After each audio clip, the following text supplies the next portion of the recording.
The next morning, we see Jotaro making a phone call from a booth. He seems disheveled, with old blood dried into his sleeves and shirt. He clearly didn't sleep at all the previous night.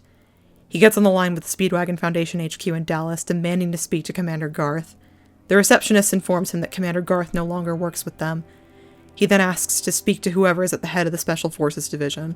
The line goes silent. A moment later, a new voice greets him. Commander Haggard, head of the Special Forces Division. Jotaro feigns a friendly greeting and then starts grilling the commander. He demands to know how Noriaki Kakyoin escaped the Foundation, why he was never told about it. Commander Haggard confirms Kakyoin's story. There was a storm that knocked out the power, and that allowed Kakyoin to escape before they could restore it. After he left his cell, he hunted down and slaughtered every employee in the building. One of them told him that Jotaro was heading to Morio to look for an arrow in an attempt to save his own life. After that, the Speedwagon Foundation decided to wash their hands and be done with him, deeming him too dangerous. So they hired new staff and erased all existence of Kakyoin from their files and footage. No one told Jotaro because the new staff are under strict orders to not speak about Kakyoin under any circumstances. Jotaro gets angry and says they're supposed to help the Joestars. Commander Haggard assures him that they are still the Joestars' allies, but they will not help with this matter any further. They have lost too many resources to this. If Jotaro needs help, he should try contacting the military or police. He pauses again, before saying the Speedwagon Foundation is a private medical research company. Nothing more. Jotaro hangs up the phone in a rage. Completely lost, he starts to wander the streets of Morio, wondering what he could possibly do to fix this. We cut to Kakyoin's point of view. He's hiding out in Otoishi's now abandoned apartment. We see him sitting in a dimly lit room holding the arrow. He reaffirms his resolve to find a cure with the arrow by making a stand user who can do it. But there's a problem. Kira has disappeared since the fight at the Higashikata house. The square was quiet, except for the rush of a fountain and the cooing of pigeons. Morning sunlight cut through the mist, gilding the benches and storefront windows in a pale gold. Jotaro sat alone on a bench, his hat pulled low, one hand resting on his knee.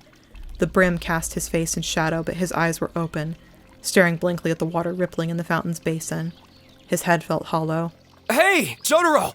The familiar voice snapped him out of the thought. He looked up to see Josuke, Okuyasu, and Koichi jogging across the square toward him, relief shining on all their faces. They slowed as they reached him, still breathing hard from running. Thank God you're okay, Josuke said, crouching slightly to catch his breath. What happened to you? Okuyasu crossed his arms, glaring. Yeah, you could have at least said something before bailing on us. Koichi nodded nervously. We thought you might have... He trailed off, clearly not wanting to think about it. Jotaro didn't answer right away. His gaze drifted from one of them to the next. 3 faces, young and open, none of them truly comprehending what they were caught up in. Josuke frowned. Hey, you're hurt. Before Jotaro could react, Crazy Diamond appeared, its hands glowing as Josuke grabbed his wrist. The cuts along his arms and sleeves glowed. Hold still. The pain vanished in an instant. The skin sealed itself, smooth and unblemished, his coat fixing from where it had been slashed. Jotaro blinked, looking down at the spots where they had all been. Thanks. No problem. So, what happened? Did you find Kira? Where's the arrow? For a moment, Jotaro could only glare. He opened his mouth to explain, to tell them about Kakyoin, about what had happened last night, but something caught in his throat. Kakyoin's words again. If you ever try to stop me again, I'll kill your little friends. He closed his mouth, jaw tightened. The air between them grew still. Hey, you okay? Josuke asked, brow furrowed. Jotaro stood up from the bench. I'm fine. You sure? You look like you haven't slept. I said I'm fine. His tone was flat. He looked at them one more time. Josuke's concerned expression, Koichi's unease, Okuyasu's quiet anger that hadn't quite burned out yet. Jotaro realized how young they all were, how easy it would be for them to die if he made one wrong move. He turned away. Josuke, thanks for everything. You free. Just stay out of trouble. I'm not letting anyone else die because of me. Wait, what? What happened? The breeze halted mid-motion. The pigeons froze in mid-flight. The fountain's spray hung suspended in the air, droplets glittering like glass. Jotaro stood still for a moment, listening to the silence of a world frozen in place. Then he exhaled, the sound amplified by the stillness. Josuke, trust me. It's better this way. He turned, slipping into the alley beyond the square. We get to see where Kira went. He's impersonating Kosaku Kawajiri, having taken over his life after murdering him. Kosaku was someone Kira had been stalking since he looked so much like him. Kira planned to murder and impersonate him if his identity was ever discovered.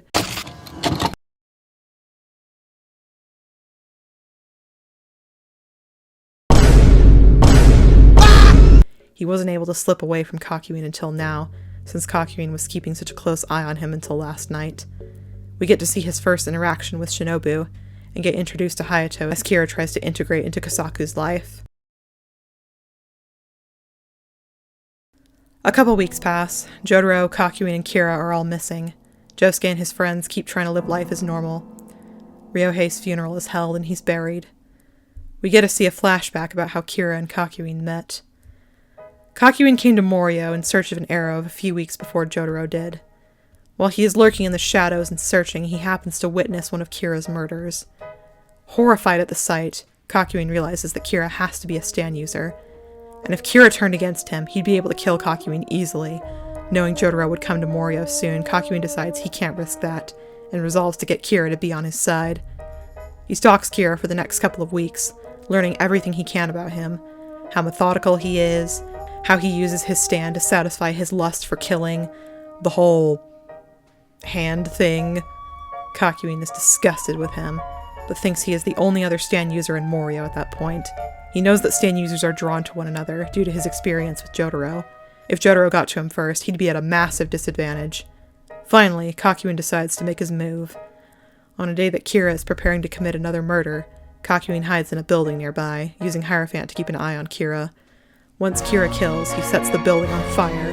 This way the police will be where Kira is. While Kira is panicking on how he's going to escape, Kakyoin saves him by creating an escape path with Hierophant and then disappears. That night, Kakyoin confronts Kira at his home. Kira steps into his immaculate kitchen. Every picture frame aligned, every utensil placed with mathematical precision. The refrigerator's hum filled the silence. He adjusted his tie. He walked to the sink and turned on the faucet, letting the warm water run over his fingers. He sighed. That was too close. He wasn't used to feeling this unnerved. He'd been killing for the last 15 years without ever having any kind of close scrape. But today that fire, something about it seemed too methodical, like it hadn't been an accident. He reached for the towel, and something in the reflection behind him moved. He froze. Then a voice, calm, distant, cut through the silence. Hello, Kira.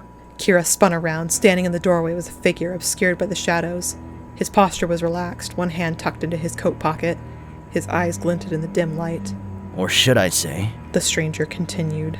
Yoshikage Kira, age 33, office worker at Kameiyu, lives alone in this charming little house.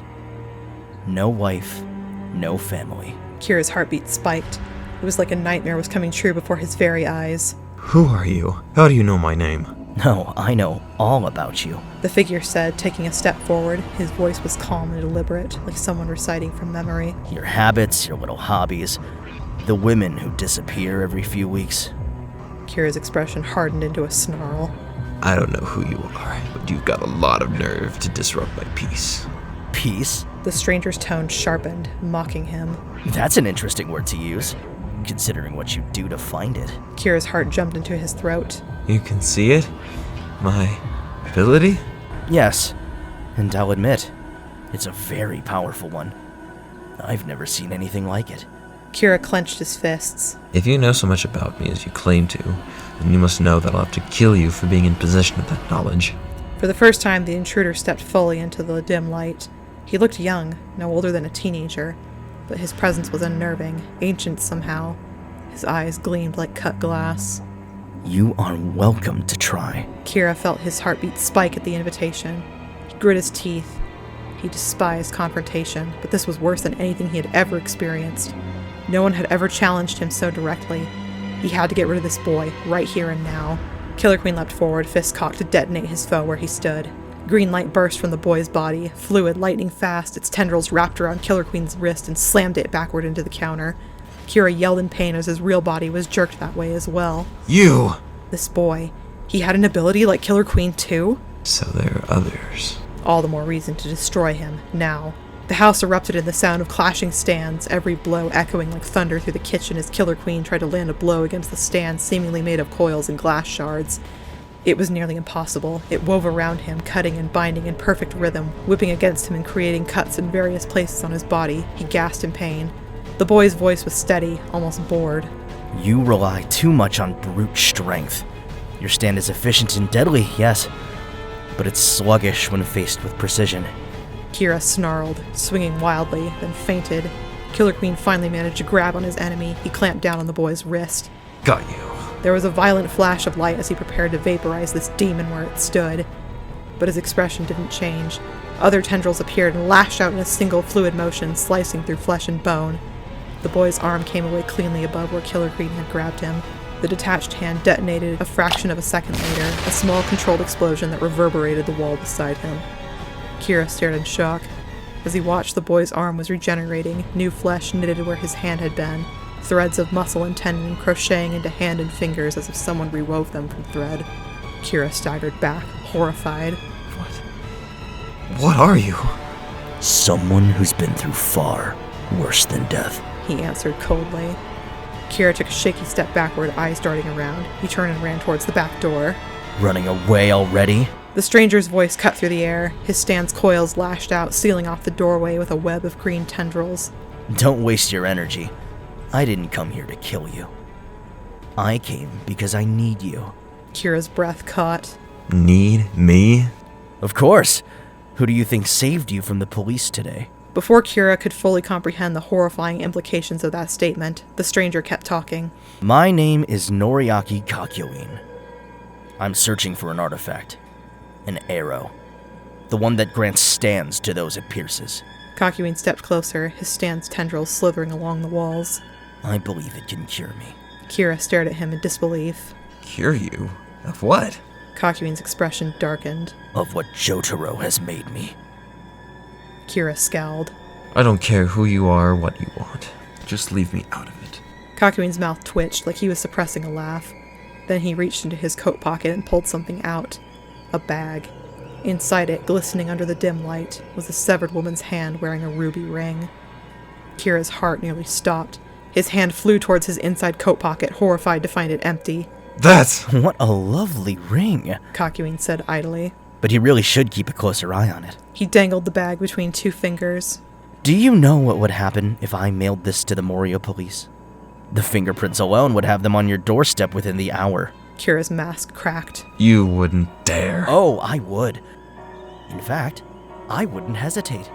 Kira's fury drained into panic. His breathing quickened. He dropped to his knees. Please, what do you want from me?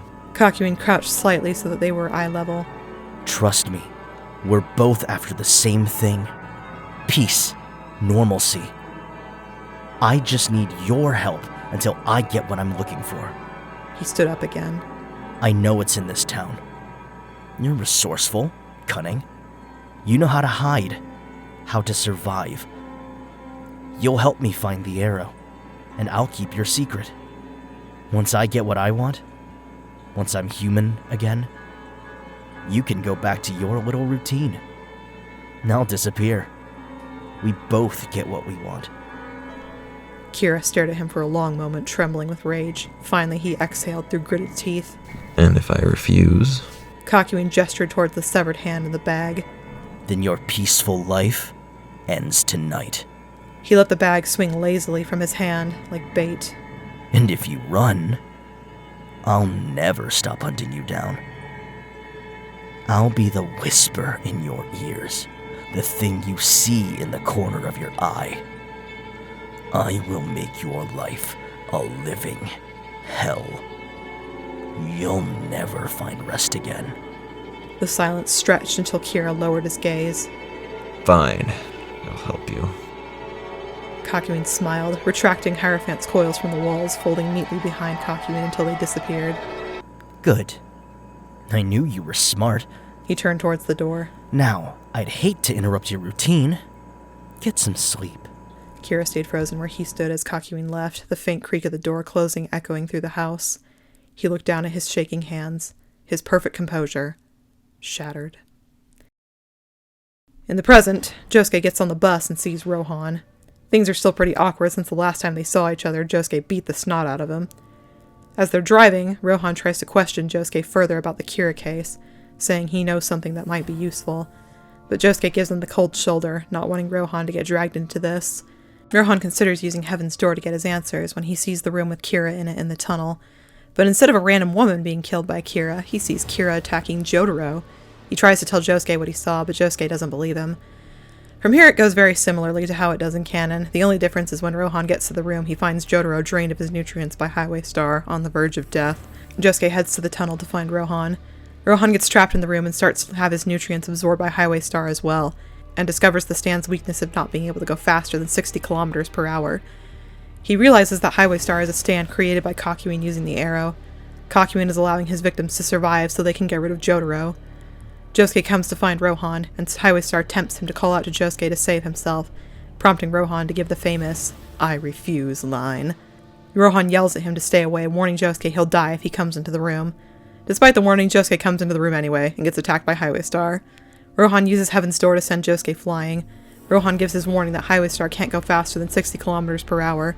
Josuke has to find the user and kill him if the three of them are going to survive. Josuke lands near the motorcycle, realizing he doesn't have a second to lose. Josuke rides off on the motorcycle to find Highway Star's user.